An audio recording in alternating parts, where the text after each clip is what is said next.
the modern political thought, the philosophy of Niccolo Machiavelli. Niccolo Machiavelli is a 15th century philosopher who wrote many books. Among them, Sir, Thomas Aquinas guరించి కూడా చెప్పాలి sir. అది చెప్పలేదు sir. Okay, ma. In fact, in yesterday's class, I have completed Thomas Aquinas. Actually, class in the stream అవ్వలేదు కదా sir.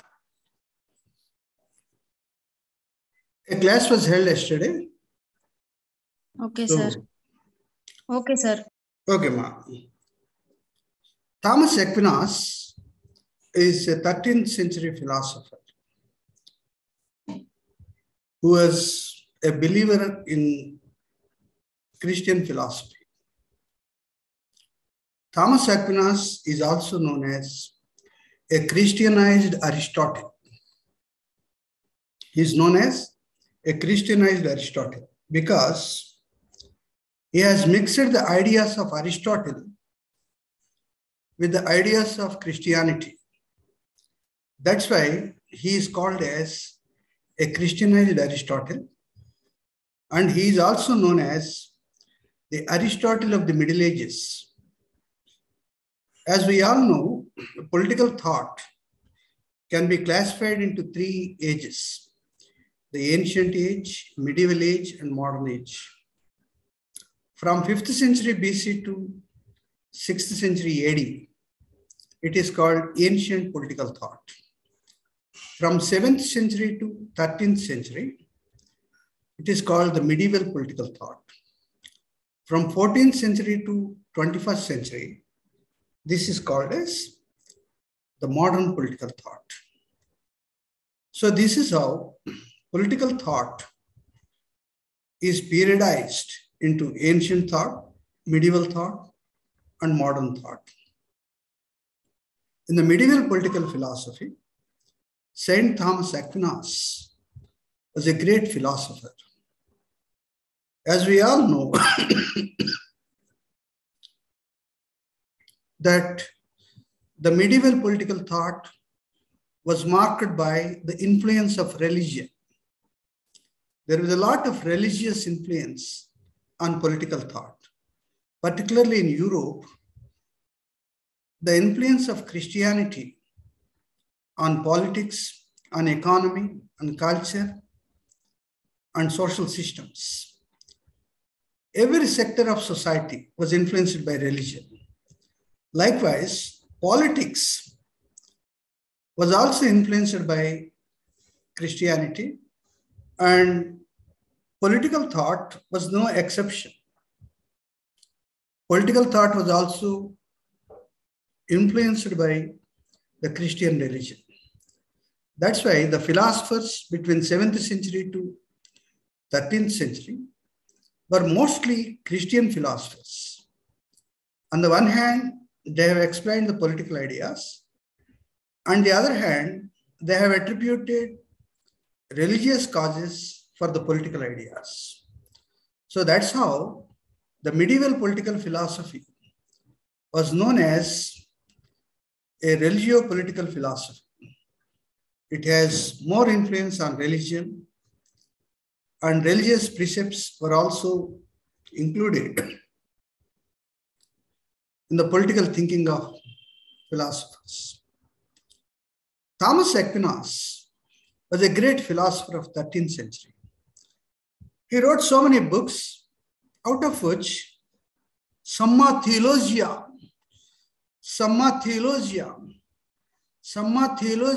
is a great book. And the other one is Summa Contra Genlis. These are the 2 important books written by Saint Thomas Aquinas. Saint Thomas Aquinas was a believer of Christian religion, but he is also believed the political ideas of Aristotle, particularly on the evolution and development of state. According to Aristotle, the state is developed as a natural institution. in various stages. According to Aristotle, there are so many phases in the development of state. The first phase is the family. Family has grown into a joint family. A joint family has gone into clan.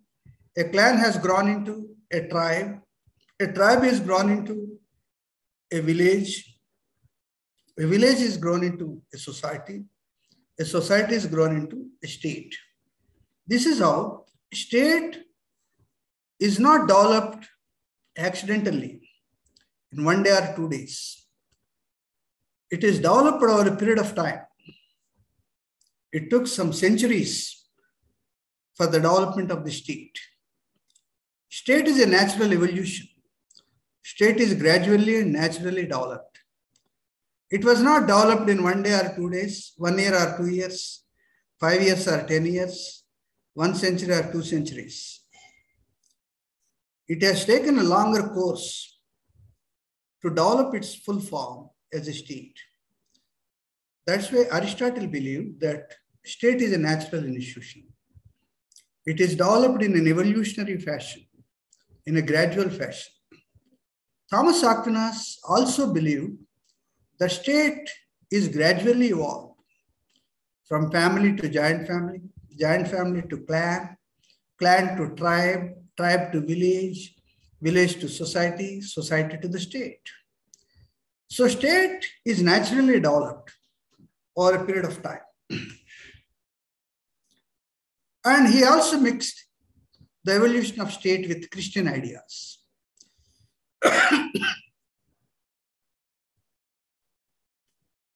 That's why Thomas Aquinas was popularly known as the Christianized Aristotle and Aristotle of the Middle Ages.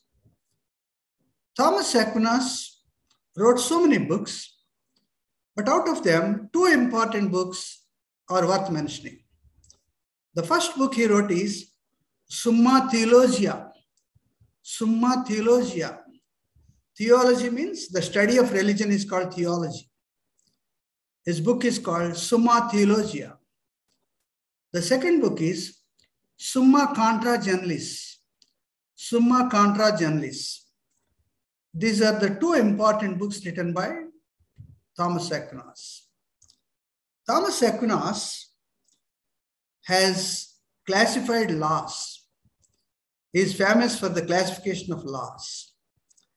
According to Thomas Aquinas, there are 4 types of laws. There are 4 types of laws that every individual should adhere to.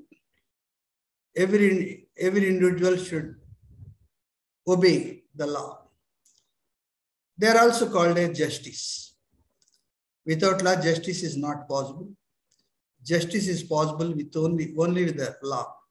Law is an instrument to have justice. With the application of law only, justice will come. Justice is the result and law is the instrument. So according to Thomas Aquinas, there are 4 types of laws. The first one is eternal law. The second one is natural law. The third one is divine law. The fourth one is human law. So these are the 4 types of laws according to Thomas Aquinas. Now let us discuss in detail what these 4 laws constitute. Hello? Yes, sir. What are the books written by Thomas Aquinas? Summa Theologia and Summa Contra Summa Contra Generalis. Contra Generalis. Yes, sir. Yeah. He belongs to 13th century. What is he known for? What is the famous title he has? He is called as the Christianized Aristotle. And he is also known as the Aristotle of the Middle Ages. Yes, sir. Because he has mixed the ideas of the political ideas of Aristotle with and the medieval ideas. Yeah, the religious ideas of Christianity. Yeah. So that's why he is called as the Christianized Aristotle and Aristotle of the Middle Ages. Middle Ages. And he is famous for classification of laws. There are four important laws. External law, divine law, natural law, and human law. Yeah, eternal law. Eternal law. Eternal means permanent. Okay. Eternal law, natural law, divine law, and human law. There are four types of laws according to Thomas Aquinas. What is eternal law? According to Thomas Aquinas, eternal law constitutes the universe. The universe means the sun, the planets, the satellites, and their their rotation and revolution of each planet. And every planet have subplanets and satellites. Like the moon is the satellite of the earth. Likewise, every planet has its own satellites, natural satellites. Thomas Aquinas believed that the whole universe is made by God. It is only the God that has created the universe. And the whole universe is rotating itself against the sun. And all the planets are rotating and revolutionizing against the sun. As a result, we have the days and nights when that part of the earth which is exposed to sun in its rotation is called as the daytime, and that part of the earth which is not exposed to the sun is called as night. So Thomas Aquinas says that human being has to regulate his human life, his services, his occupation, according to eternal law, according to the occurrence of day and night. During daytime, he has to perform his profession and all other duties, social activities. And during the night time, he should take the rest. So this is how eternal law prescribes a human behavior. So every human behavior is guided by eternal law. So by adhering to the eternal law, by being obedient to the eternal law, every individual should change his lifestyle with the daytime and nighttime. And eternal law cannot be changed. It is not in the hands of any human being to change eternal law. We cannot change the rotation of earth towards the sun, or we cannot change the rotation of all the other planets against the sun. You cannot change the orbit of one planet into the orbit of other planets. So this is how eternal law is unchangeable, which cannot be changed, which is permanent. That's why it is called eternal law. With eternal law, human being has certain effects in his life.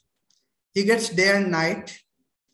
With the exposure of the planet Earth to the sun, we get the daytime. With the exposure of, with non-exposure of the Earth to the sun, we get the nighttime. So we can do certain things during daytime and certain things during night times. So we have prescribed these things according to the eternal law. That's why Thomas Aquinas says that eternal law cannot be changed. It is not in the hands of any individual. The second type of law is natural law. Nature has its own species. Nature has so its trees, animals, birds, reptiles, human beings. According to Hindu mythology, there are 84 crores of living organisms, living species on the earth. So nature also has its own laws. Nature has created the seasons. We have the rainy season, winter season, summer season. During winter season or during rainy season, we have to sow the seeds for agriculture. And during the winter season, we get the harvest of the agriculture. And during the summer season, we make marketing of the agricultural production. So that's how human behavior, human occupation, agriculture, harvesting food grains is also subjected to nature. So this is called as the natural law. With the natural law, every human being has to obey the principles of nature. We should not question the nature. We should not challenge the nature. But in accordance with the principles of nature, human being has to evolve himself and by taking the benefits from the nature. This is called as natural law. The first one is eternal law. The second one is natural law. The third one is divine law. The divine law, it is reflected in the religious scriptures. There are so many religious books written in all the religions. We have Hinduism, Christianity, Islam, Jainism, Sikhism, Buddhism, Zoroastrianism, Sufism. There are various religious faiths. All these religious faiths have emanated from certain religious books. For example, in Hindu mythology, we have the Ramayana and Mahabharata as great epics. We have the Bhagavad Gita, we have Bhagavatam, and various other things. Likewise, in Christianity, the Bible is there. And in Islam, they have the Quran. And in Sikhism, Guru Granth Sahib. And likewise in Jainism, Buddhism, Zoroastrianism, Sufism, they have their own respective religious books. These religious books are known as the religious scriptures. The religious scriptures endorse certain ways of living to all the human beings. Every human being is subjected to the religious systems prescribed by various religions. Not only that, we have to imbibe certain religious roles like Lord Rama, Lord Krishna, Goddess Sita Devi. So this is how we emulate and we imbibe. We take certain roles as models, role models. So this is how religion also comes in the way of regulating human behavior. So any value or any principle that tries to regulate the behavior of human being is called as a law. Nature also has its own laws. Nature has certain principles. Nature has its own laws. So human being has to respect the law, natural law. By respecting the natural laws, you can enjoy the seasons of the laws, the seasons of the nature, the rainy season, the winter season, the summer season, likewise. So that's why Thomas Aquinas stated that the natural law can also be made obedient by human beings. Human beings should obey the natural law. Obedience to law is a duty of the citizen. So that's how he prescribed the obedience of law, the obedience of citizens to law, law obedience. So in which he has stated, every individual should obey the law, and he has classified the laws into 4 types. The eternal law, the natural law, the religious law, or the divine law. Lastly, that's called human law. Human law is also there. In fact, laws are made by human beings. Laws are made by parliament. Laws are made by state assemblies. Laws are made by Jilla Parishads. Laws are also made by Mandal Praja Parishads and Gram Panchayats, municipal corporations, metro corporations, municipal councils, various other things. So, law is man-made institution. Law is made by human beings. Since laws are made by human beings, the human laws should also be followed by every human being. Obedience to law will only prosper the individual. It paves the way for the development and progress of humankind, in which every human being is a part and parcel. That's how Thomas Aquinas has classified laws into 4 types: the eternal law, the natural law, the divine law, and the man-made law or human law. So these are the 4 types of laws given by Thomas Aquinas. Can you please repeat the classification of laws by Thomas Aquinas? 4 laws, sir. Eternal law, natural law, divine law, and human law. Explain what is eternal law. It is permanent and it cannot be changed. Prescribes human behavior and cannot be changed. So people should obey that to live happily. And exposure to sun is a day, and non-exposure to sun is the night. So it is explained by eternal law, sir. Next, natural law means it tells about the nature. According to Hindu mythology, 84 crore living organisms are present. So every human being, animal, and plants are described in this natural law.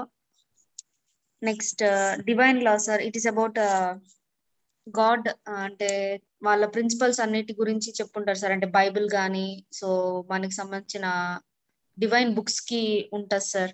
వాటి గురించి explain చేసి ఉంటుంది divine law. Human law are laws made by human beings. So every human being should follow that law. The laws made by parliament, assembly, state are called as human laws. Human law. For example, we have the traffic law. We have laws relating to education. We have laws relating to agriculture, industry.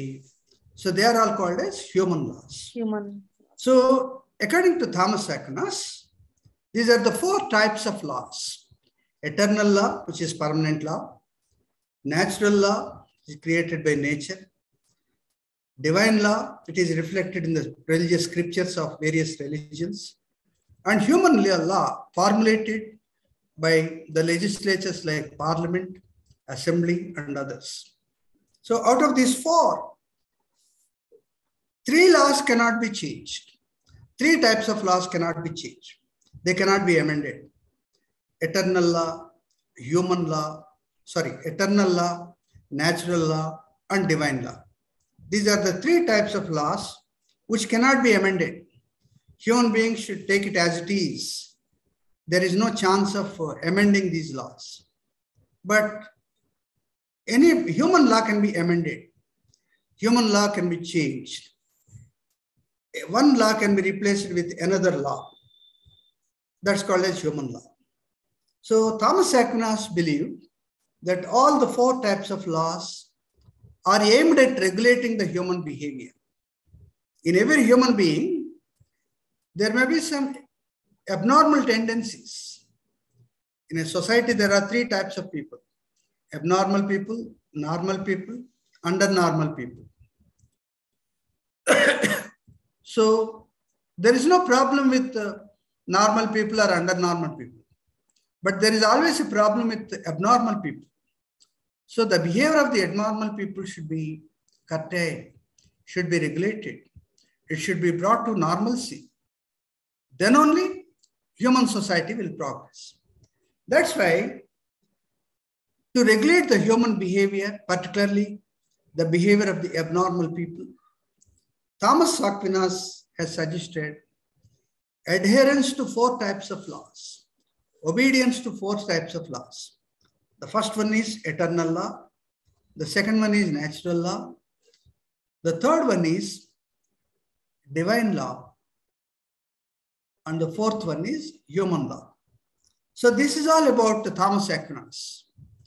There is also criticism against Thomas Aquinas because he has irreasonably mixed religious ideas with political ideas, which may not be acceptable to some of the philosophers, some of the researchers, some of the students of political science. That's why Thomas Aquinas is categorized as a Christian philosopher, a Christianized Aristotle. Now let us see the philosophy of Niccolo Machiavelli. Niccolo Machiavelli is a 15th century philosopher who is also known as the father of modern political science. What is the difference between medieval period and modern period?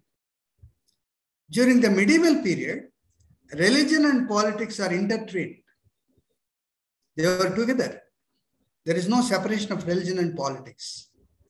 But whereas in modern political science, there is a separation of religion and politics. The separation of religion and politics is called as modern political science. The mixture of religion and politics is called as medieval political thought. So in the medieval political thought, we were studying about Saint Augustine, Saint Thomas Aquinas, Saint Gregory, and others. But in modern political thought, which is more secular, which belongs to all the religions equally, not just to one religion, and that's why it is called as a secular philosophy. And this is known as the modern philosophy. The father of modern philosophy is Niccolo Machiavelli, because he is the first philosopher to separate religion and politics. And he has stated that state is greater, state is superior, government is superior, and church is inferior, church is down, and state is up. So this is the philosophy of Niccolo Machiavelli. Niccolo Machiavelli has started his principles on political theory with observations on human nature. He says, human being is selfish. Human being is self-centered. Human being is egoistic. Human being always wants his own growth, his own glory. Human being always compete for power. Human being has two important phases. One is a public phase and the other one is a private phase.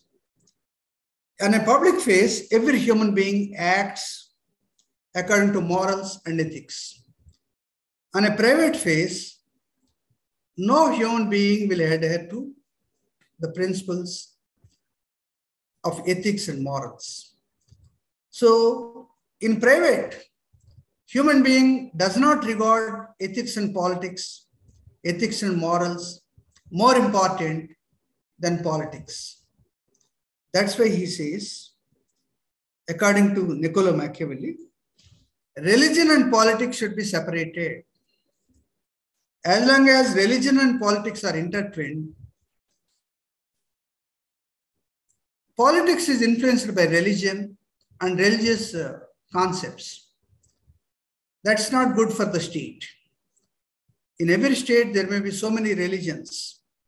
For example, in India, there are 7 religions: Hinduism, Islam, Christianity, Sikhism, Jainism, Buddhism. These are the 5 religious philosophies that are there on the Indian soil. But if you take the principles of one religion against the other people will not accept it. That's why religion should not be considered in politics. The political ideas should not be influenced by religion. So if political ideas are to be universally accepted by people, irrespective of race, irrespective of caste, irrespective of creed, irrespective of caste, every religion needs to be secular.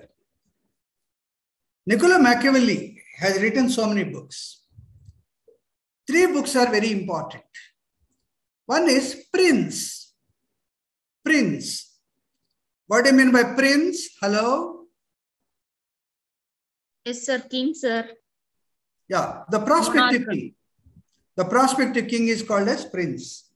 The future king. The future king is called as the prince. The first book that he has written is called The Prince. The second book that he has written is Discourses on Living. Discourses on Living. Levying means imposing taxes is called levying. So Discourses on Living is another important book. And the third important book of Niccolo Machiavelli is Art of War. Art of War. These are the three important books written by Niccolo Machiavelli. So out of these three important books, Prince is considered to be a wonderful treatise which discussed about the political ideas of Niccolo Machiavelli. The political ideas of Machiavelli can be given in so many side headings. But today we'll be completing his ideas on human nature, his views on human nature. In fact, his political ideas can be summarized into 4 or 5 points. The first one is Machiavelli's ideas on human nature. The second one is Machiavelli's suggestions to the prince.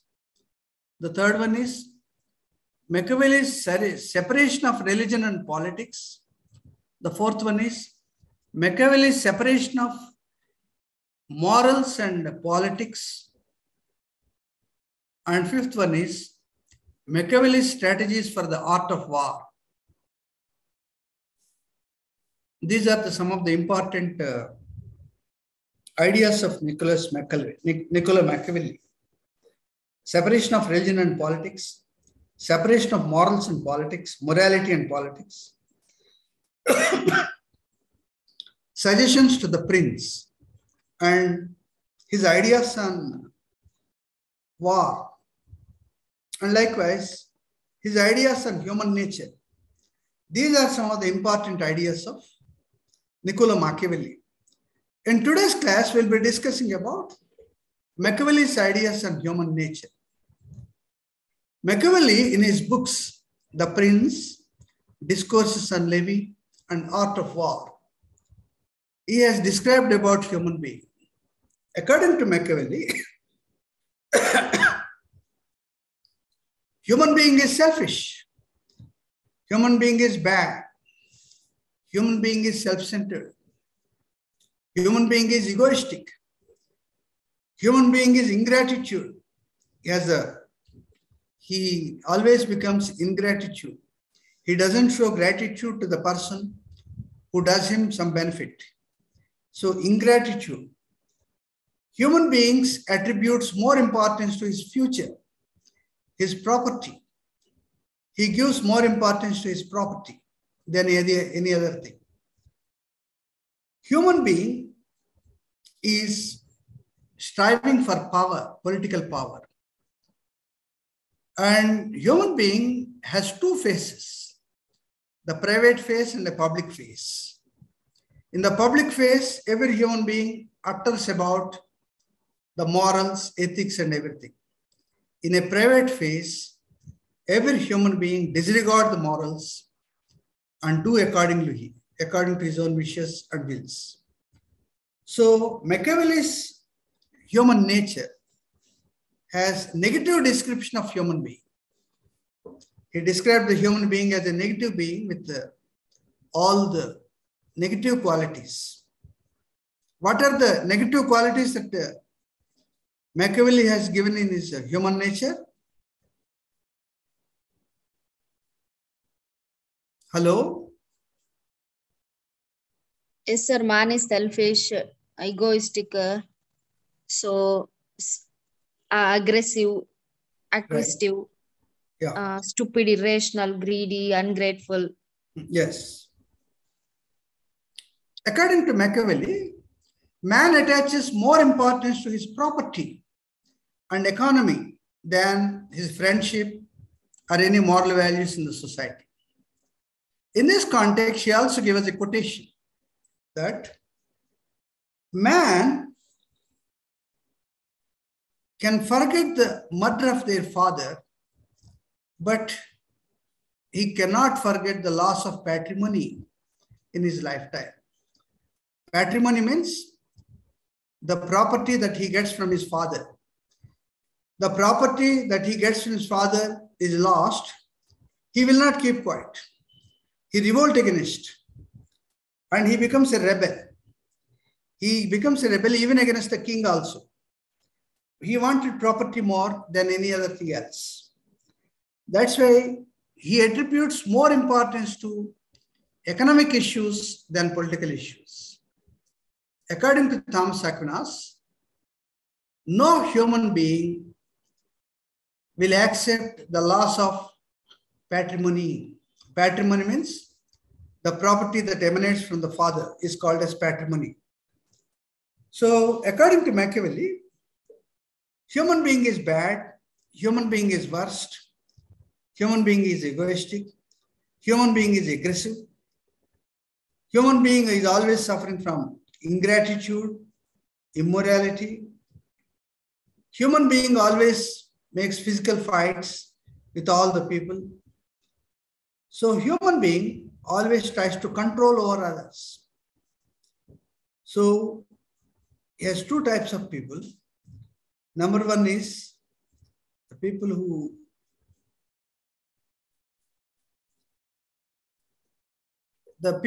are egoistic, who are selfish and other things.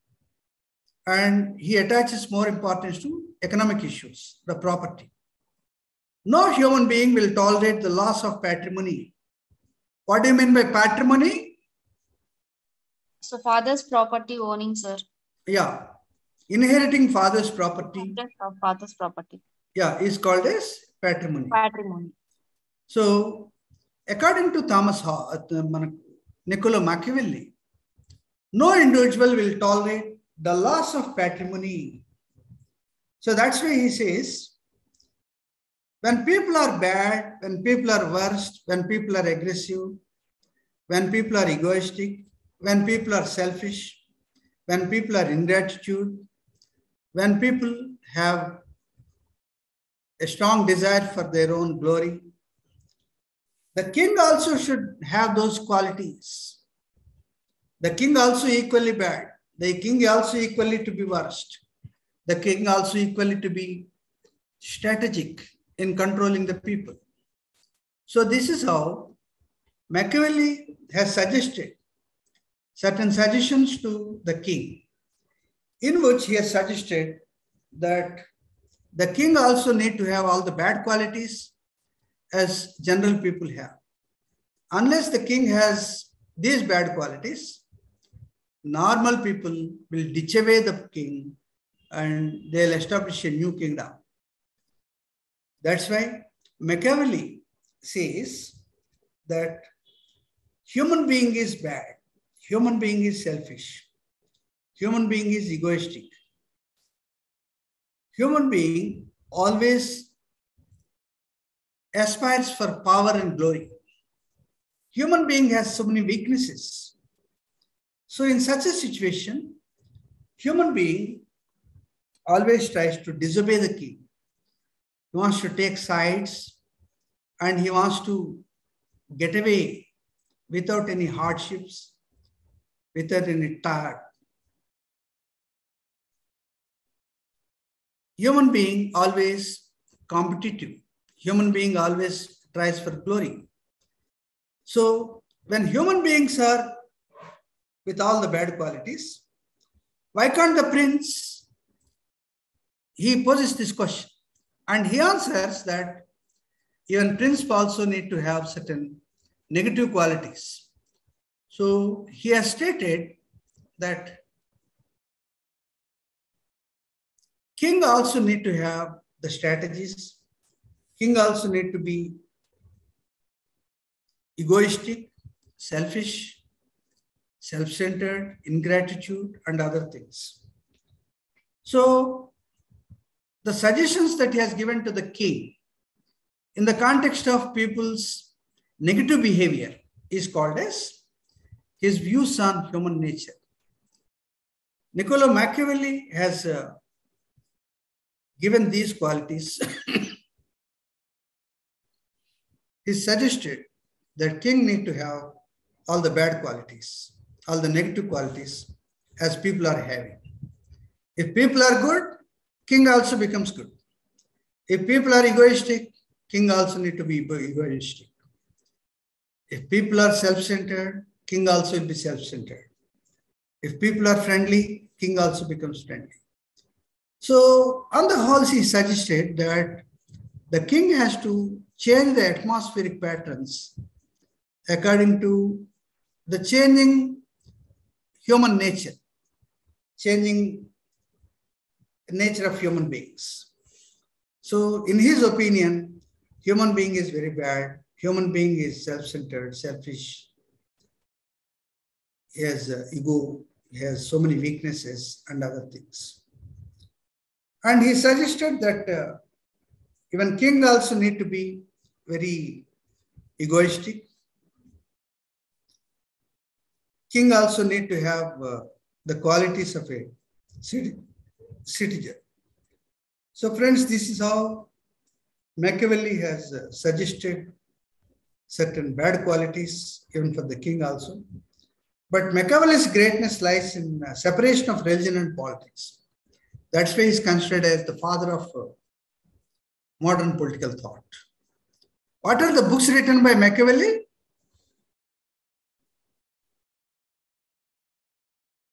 Hello? Prince, Discourses on Livy and Art of War, sir. Yeah, these are the three books. Prince is the first book. Yes, sir. Discourses on Livy is the second book. Import of tax. And Art of War. He supported war. Yes, sir. So in the next class, we'll be discussing about the strategies of Niccolo Machiavelli, his views on human nature, Yes, sir. and how he has separated religion and politics, and morality and politics, and the suggestions that he has given to the king. Yes, sir. So these things we'll be discussing in the next class. Okay, sir. Thank you, friends. And next class we'll have, I think it is on 26th of this month. When is the next class? Maybe next Saturday, sir. What is the date?